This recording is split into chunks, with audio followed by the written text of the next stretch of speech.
প্রিয় শিক্ষার্থীবৃন্দ, তোমরা কেমন আছো? আজকে আমি আবার হাজির হয়েছি তোমাদের মাধ্যমিক রসায়নের অধ্যায় 3 এর আরেকটি টপিক নিয়ে। টপিকটি হচ্ছে উপশক্তি স্তরে ইলেকট্রন বিন্যাসের ক্রম। তো চলো আমরা এই বিষয়টি নিয়ে একটু আলোচনা করি।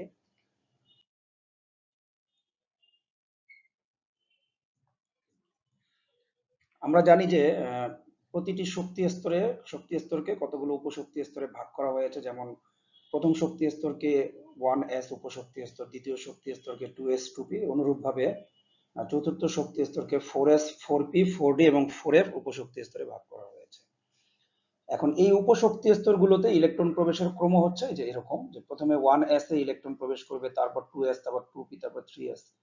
কিন্তু তোমরা কি এখানে কোনো ব্যতিক্রম দেখতে পাচ্ছ? একটা জিনিস খেয়াল করো, এখানে দেখো 3d এবং 4s, তৃতীয় শক্তি স্তরে 3d অরবিটাল অপূর্ণ রেখেই চতুর্থ শক্তি স্তরের 4s অরবিটালে কেন আগে ইলেকট্রন প্রবেশ করছে? তো এই কারণটা আমরা এখন একটু জানতে চেষ্টা করব।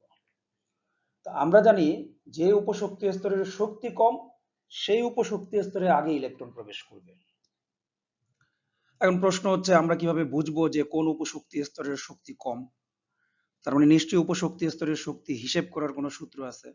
সেই সূত্রটি হচ্ছে n+l। এখানে n হচ্ছে প্রধান শক্তি স্তর নাম্বার, যেমন 3d এর ক্ষেত্রে n এর মান হচ্ছে 3, 4s এর ক্ষেত্রে n এর মান হচ্ছে 4। এখন l এর মান কি?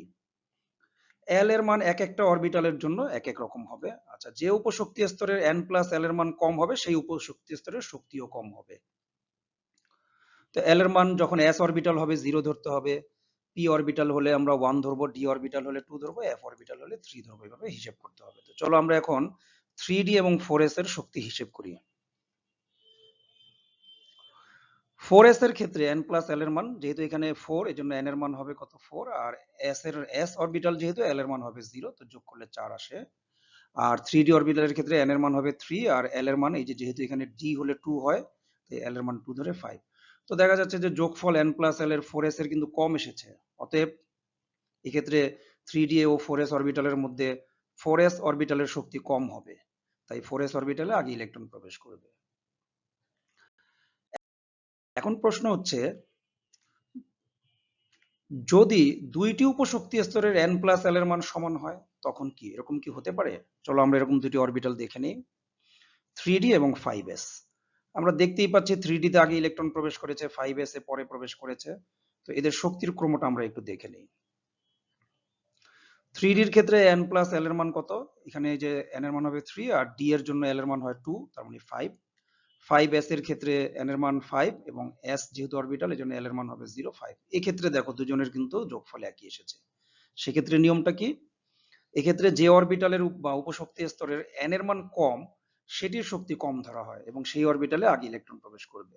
তাহলে 3d এবং 4s এর মধ্যে দেখো n এর মান কিন্তু 3d তে ছিল 3 আর 5s এ ছিল 5, তার মানে 3d এরটা কি কম, এজন্য n এর মান কম 3d এর, এজন্য 3d তে আগে ইলেকট্রন প্রবেশ করেছে। তো এভাবে করে আমরা উপশক্তি স্তরে ইলেকট্রন বিন্যাসের ক্রম বা কোন উপশক্তি স্তরে আগে ইলেকট্রন প্রবেশ করবে এভাবে হিসেব করতে পারবো। তোমরা বাসায় এভাবে প্র্যাকটিস করবে, আশা করি অনেক ভালো করতে পারবে।